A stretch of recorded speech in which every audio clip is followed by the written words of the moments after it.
If you've ever finished a ride feeling completely cooked, this one's for you. After riding thousands of kilometers all over the world, I've learned a few simple techniques that make a huge difference. This will help you reduce fatigue, stay sharp, and feel way more comfortable on long bike rides. Don't ignore your body, guys. Your body is so super important, and I've learned that the hard way. Get your pen and paper, let's get into it. Now, you don't have to train like an athlete, don't get me wrong. You don't have to be smashing the gym out all the damn time, but a basic level of fitness helps you on your massive trips. Helps you psychologically, helps you physically. It's gonna help you have a more enjoyable time. So if you're going high altitude, let's say Himalayas, for example, your resting heart rate will increase. Your breathing will increase. You're basically working harder for the same output. And if you're already unfit, it compounds. So simple pre-trip focus areas is your cardio, because that increases your lung capacity, your core strength, your neck strength, and glute strength. You can even start applying these 4 to 6 weeks out, depending on how intense your adventure is gonna be. But if you remember back in the first episode, how I mentioned that while you're saving up for this trip, there's a lot of preparation to do for yourself. This is some of that preparation. Ergonomics and posture. So basically the idea is to use as less energy as possible. When you're riding, your arms are nice and relaxed. You don't have to go in an aggressive stance like you're gonna tackle a massive mountain or anything. If you're just cruising, nice body position, adjust the bars like we mentioned in the other episode, adjust your foot pegs and everything so that you're nice and comfortable. Have your weight supported by your core and your knees are lightly gripping the tank for stability. Because if you're constantly tense, you're gonna be burning energy that you don't need to. Wind management, the more wind you have on your body, the more energy you're gonna be using and the more strain you're gonna be putting on your body. So for long highway days, make sure you have a good sized windscreen, an aerodynamic helmet, proper visor seal. Less wind equals less neck fatigue and less overall fatigue. So as you guys might know, that I like to ride with just goggles on. I just prefer it. I don't feel so trapped when I'm in my helmet, but it isn't as aerodynamic as if I just had the visor completely down. And I guess there is that bit of pressure there with the air getting all caught in my helmet and me pushing forward with my neck. So anything you can do to make your helmet aerodynamic as possible is gonna help you in the long run. Hydration and energy strategy. Did you know that when you start feeling thirsty, you're already well into the dehydration phase? When you're thirsty, 1 to 2% of your overall body fluid, water, is gone, is depleted.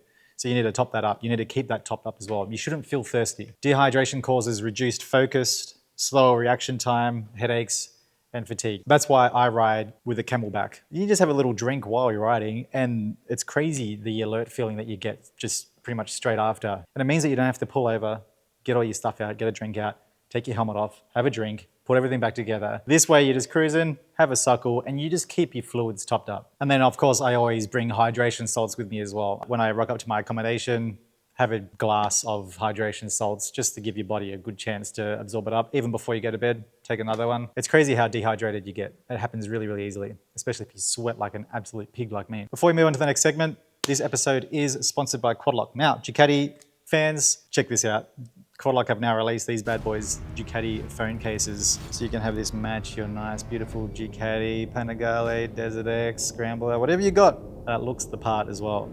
And as you guys know, I do love using my Quadlock mounts on all the trips that I do. My go-to Quadlock items are the wireless charging head, vibration dampener, and the handlebar mount. And I get the plastic one so it's nice and light in my luggage. Whenever I travel overseas, I can just load it up onto any bike, plug it in, have my phone always charged up no matter where I'm going. And my phone is super secure all the time. Get 10% off these and everything store-wide using my code in the description below. Thank you again, Quadlock, for sponsoring this episode. Let's move on, shall we? The food strategy, energy bars, trail mix, anything that's quick and easy to eat, even while you're riding. When I did the FJ 3-day endurance event in the Philippines, I had snacks in my tank bag. I could easily just stick a chunk of protein bar underneath my helmet and just eat it while you're riding. And it's just a lifesaver. And in the tank bag, can't go wrong, even if you have it in your pocket or whatever. Stable blood sugar equals more focus. When I'm really struggling, I will have an energy drink. And just one of those small ones really perks me up, man. I'd never have them unless I'm on a big trip and I'm really struggling. But if you have too much of it, you can have that massive sugar crash as well, which is super dangerous. We have a thing in here in Australia. It's a promotion, safety promotion. It's called every 2 hours, stop, revive, survive. Or every time you get to a gas station or something, make sure you just take your helmet off and just get some of the air in your face. Go to the toilet, have a nap if you need to, have a little stretch. And not only stretching, but limbering up, shaking things, rolling your shoulders back, 10, 15 times, then doing the same forward, moving your body side to side. All this stuff wakes up your body and it allows you to be able to move on the bike quickly when you need to, especially if you're going to start doing some off-road stuff, even on-road.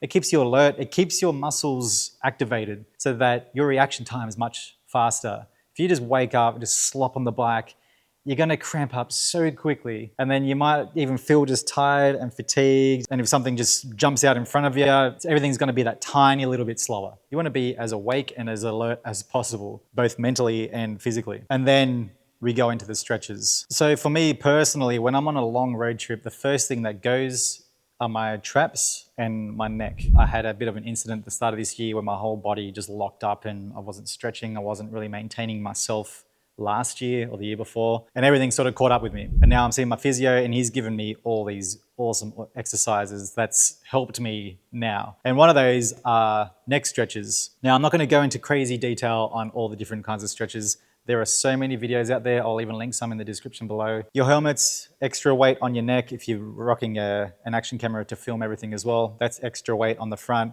Then you've got the wind and you're riding for hours and hours. All that will put strain on your neck. A nice stretch to do, put one arm behind your back like that, ear to your shoulder, nice and gently until you feel a stretch there, and just hold it for 20 seconds. Do the same on that side. And then the one that I really like that really gives me a lot of relief at the back there, ear to your shoulder like you did before, but then you're going to look down at your pocket and you're going to stretch that way, and that gets a nice deep stretch through the traps there as well. 4 big stretches on your neck and you're going to feel fantastic. To accommodate these stretches, I'm now doing strengthening as well. For the neck, it's just isometric holds. If you've seen the F1 drivers or any motor racing drivers, they do the neck strength training with the big thing that the trainer's pulling and they're, trying to pull the other way. All we're doing is pushing your head into the arm. You hold it for about 10 to 15 seconds and that's strengthening your neck up. And that'll help with helmet weight, wind pressure, long rides, and all that sort of stuff. Then for motorcyclists, it's usually our glutes and our lower back that starts getting quite painful. The best one I like is the figure 4. Put one leg on your foot peg like that. The other one goes above like that. Get yourself nice and comfortable, straight back. And then you just lean forward. You can push that knee down towards the ground as well. And you get that beautiful stretch through your glute, man. Oh, it's so damn satisfying. That's one of my favorite stretches aside from the neck one, and that just stretches out the glutes so well. Oh my gosh, it feels so good. I actually want to do it now. You can do it standing up even. Oh yeah. I'm gonna link a video in the description below. It's from Fort9, and he's done an amazing video on stretches and really important ones. Hearing protection. My gosh, if you're cruising at 100 kilometers an hour, you hit around 105 decibels, just the wind noise. Now, ear damage begins at 85 decibels with prolonged exposure. So if you're doing 6 hours a day, man, you're hitting 105 decibels and you don't have any ear protection, you're gonna take your helmet off, you're gonna hear ringing. You probably experienced this. Surely you've experienced this, and you feel dazed and you're just like, what the hell, man? And you just feel like you can't hear. And a good test actually, and it's one that I did when I was a musician as well, is you just put one earplug in. So then I'd always just put one earplug where the drums are, because sometimes I wanted that live sound. And then when you take that earplug out, you hear how crispy and everything sounds in one ear and the other one's kind of dead. You can't hear much. And this side's really nice and like ASMR. And that just goes to show how important earplugs are for your hearing. There are many brands out there, ones that cut out the harmful frequencies. You can even choose how many decibels you want. I've had my earplugs molded and they've actually got speakers in there that I plug into my Cardo so I can hear music, I can listen to podcasts, I can talk to people and hear it really well no matter the speed that I'm doing. It's really, really cool. There's less noise, which means there's less mental strain, less sensory overload, less end of day exhaustion, and overall better focus. And also blink deliberately. We get lots of dirt and lots of crap coming in our eyes. Keep blinking, keep the moisture up. They get dry out as well. Mental fatigue management. I like to have a whole bunch of different things to listen to while I'm riding. I have a few different go-to playlists. Listen to a podcast, listen to an audiobook, learn something while you're riding, gets you thinking.